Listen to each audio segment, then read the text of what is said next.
Assalamualaikum warahmatullahi wabarakatuh. Alhamdulillahilladzi nazzala al-furqana ala 'abdihi liyakuna lil alamina nadhira. Ashhadu an la ilaha illallah wa ashhadu anna Muhammadan abduhu wa rasuluh. Allahumma salli wa sallim ala Muhammadin nabiyyil karim wa ala alihi wa ashabihil mujahidin at-tahirin.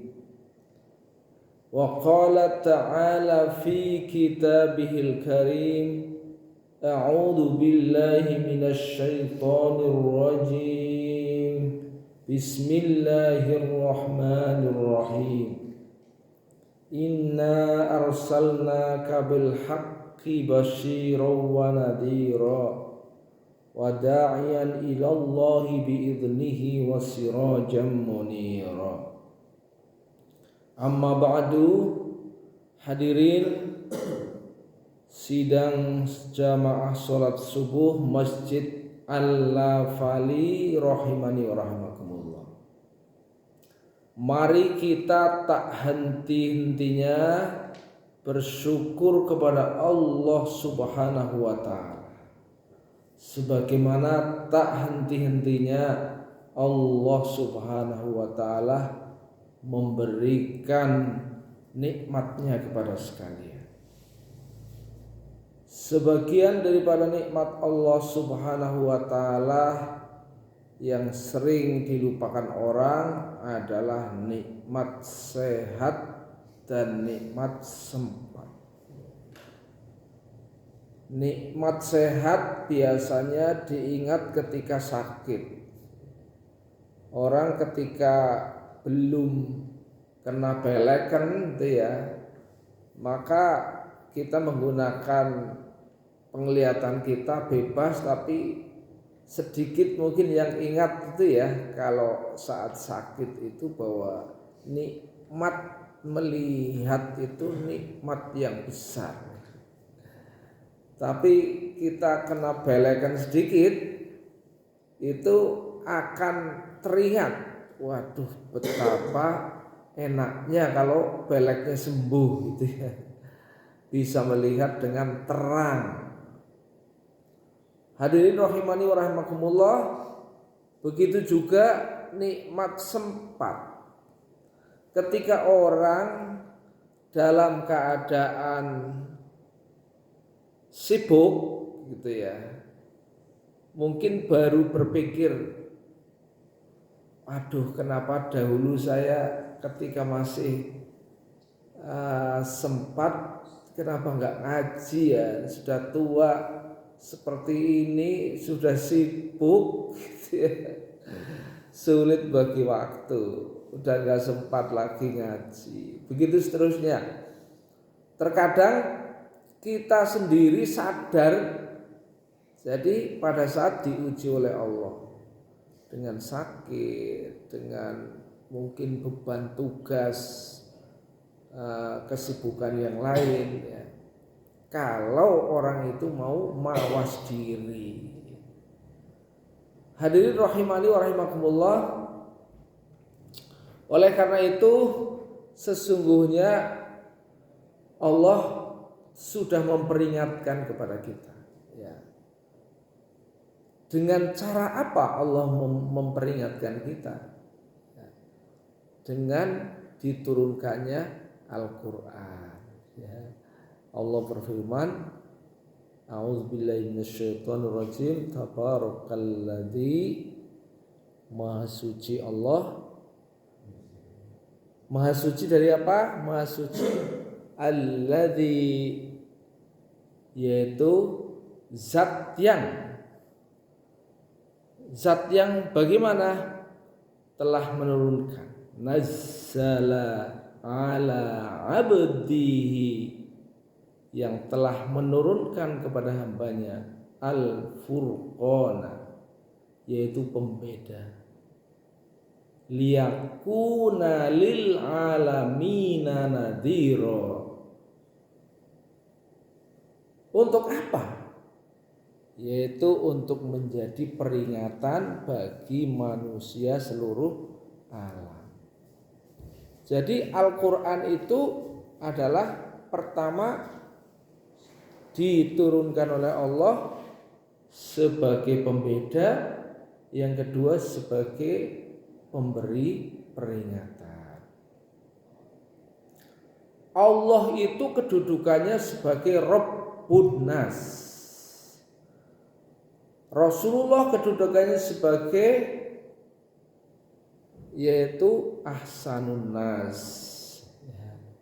Sedangkan Al-Quran kedudukannya sebagai Hudal Linnas.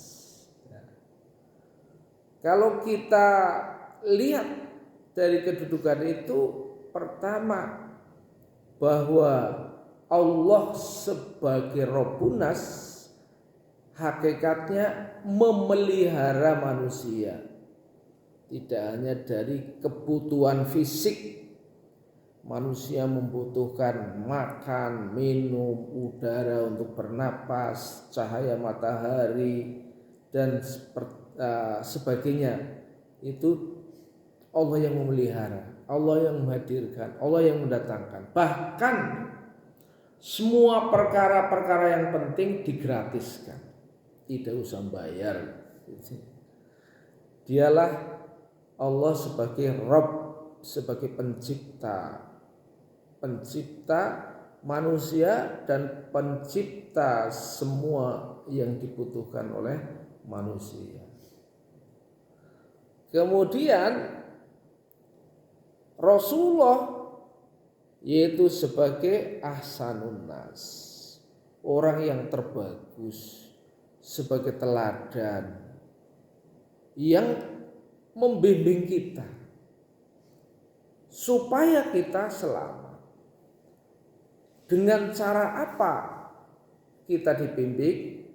Yaitu dengan Al-Quran yang fungsinya sebagai Hudal Linnas, ya, sebagai pembeda. Nah, ini sekarang yang kita bahas adalah Al-Quran sebagai Al-Furqan, ya, sebagai pembeda. Sekarang yang paling asasi, apa yang dimaksud Al-Quran sebagai pembeda? Nah, ini ya, Al-Quran sebagai pembeda pertama karena membedakan yang hak dan yang batil. Jadi Al-Quran itu yang akan membedakan ini hak, ya, ditunjukkan semua rincian yang hak, mulai dari perintah-perintah Allah dan seterusnya, ya, dalam Al-Quran dijabarkan. Bahkan Rasulullah hadir untuk memberikan contoh dan keteladanan, memberikan implikasi bagaimana cara mewujudkan perintah Allah, diberi contoh oleh Rasulullah. Nah, inilah yang disebut Al-Furqan, yang membedakan antara perkara yang boleh, yang tidak boleh, perkara yang diperintahkan, yang dianjurkan, yang dilarang. Ini dijabarkan oleh Allah Subhanahu wa taala, memberikan petunjuk. Makanya hudan, menjadi petunjuk linnas kepada manusia. Lalu Allah Subhanahu wa taala menyediakan petunjuk itu bersifat spesifik. Apa itu maksudnya spesifik? Artinya sunnah Rasulullah Shallallahu Alaihi Wasallam itu sudah terdefinisi dengan baik, sudah ada contoh dengan sempurna. Inilah yang membedakan antara Rasul Muhammad Sallallahu Alaihi Wasallam, ya, dengan manusia yang lain. Makanya disebut ahsanun nas. Mengapa? Karena apa yang diucapkan oleh Rasul, apa yang dicontohkan oleh Rasul adalah pilihan yang sempurna. Akan tetapi kita sebagai umatnya terkadang bukan saja meninggalkan, bahkan banyak orang yang istilahnya mengaku sebagai orang Islam, mengaku umatnya Nabi Muhammad SAW, yang justru jauh dari tuntunan atau petunjuk. Bahkan kita sendiri barangkali mungkin saya lah nyari satu sunnah yang sudah diamalkan apa gitu itu pasti sulit Wah, jangan-jangan kita hanya ngaku-ngaku tapi nanti di hadapan Rasulullah tidak diakui. Itu yang paling kita khawatirkan. Sekarang coba, bahwa apa sunnah Nabi yang sudah kita amalkan kita temukan salah satu aja Saya kadang-kadang merenung salah satu sunnah yang sudah kita amalkan apa kok belum menemukan. Misal gitu Rasulullah kan dia sebagai contoh yang dihadirkan menjadi teladan. Tapi mengamalkan satu saja, jangan banyak-banyak, itu susah. Misal gitu kalau Rasulullah itu bertemu dengan orang lain ditanya, maka Rasulullah mandek seluruh badannya menghadap orang yang ditanya. Sudah dijalankan belum seperti itu. Biasanya kan kita sambil melengos gitu Terus Rasulullah kalau salaman dengan orang, dia tidak mau melepas sebelum orang yang diajak salaman melepas duluan gitu Kita sudah ngamalkan belum gitu Kemudian Rasulullah SAW itu kalau disakiti orang lain mudah sekali melupakan Kita sudah mengamalkan belum Kemudian Rasulullah SAW itu adalah orang yang senantiasa mengingat kebaikan kepada orang lain betapapun kecilnya dan tidak mudah melupakan. Kita sudah mengamalkan belum? Saya hitung-hitung nggak ada yang sudah kita amalkan. Jangan-jangan kita nanti tidak diakui Hadirin rahimani rahimakumullah. Jadi Allah sebagai Rabbun Nas, Rasulullah sebagai ahsanun nas Ahsanun nas ini Allah hadirkan secara sempurna. Cuman kita yang mengaku umatnya masih jauh sekali Bahkan tadi saya nyari satu saja yang sudah nyontoh Rasul apa Apa sholatnya? Rasulullah kalau sholat malam begitu lamanya sampai kaki bengkak-bengkak Kita apa sudah belum gitu Masya Allah. Hadirin rahimani rahimakumullah. Jadi Rasulullah SAW hadir untuk memberi contoh kepada kita sekalian tetapi kita yang masih sangat jauh dari contoh itu. Nah, paling tidak kita mengulang-ulang supaya kecintaan timbul. Nanti kalau kecintaan kepada Rasul sudah timbul, semoga nanti yang berat pun menjadi ringan. Nah, itu yang penting. Hadirin rahimani rahimakumullah. Al-Quran sebagai Al-Furqan itu memiliki pengertian yang jelas. Jelasnya apa? Jelasnya karena semua aturan di dalam Al-Quran sudah cetha wela-wela, sehingga orang yang mengamalkan Al-Quran, ya, dia pasti akan menjadi orang yang berdiri, ya, dengan kebenaran. Tetapi orang yang tidak mengamalkan Al-Quran, maka standar kebenaran itu menjadi tidak terlihat. Maksudnya ini kelihatannya baik, ya. Baik dan benar itu dua hal yang berbeda, ya. Sama-sama, misalnya sama-sama memberikan kepada orang lain, itu kan secara dohir itu sama nilainya, ya. Tapi yang satu bisa jadi dihukumi ini adalah amal Al-Quran, ini adalah amal sunnah. Tetapi yang satu bisa jadi itu bukan amal Al-Quran dan bukan amal sunnah. Kalau tidak didasari atas iman, pemberian sebesar apapun tidak ada maknanya, kan gitu, ya. Walaupun secara dohir sama, kan gitu. Jadi dia baik tapi tidak hak, gitu, ya. Artinya tidak setiap perbuatan baik itu al-haq, gitu, ya.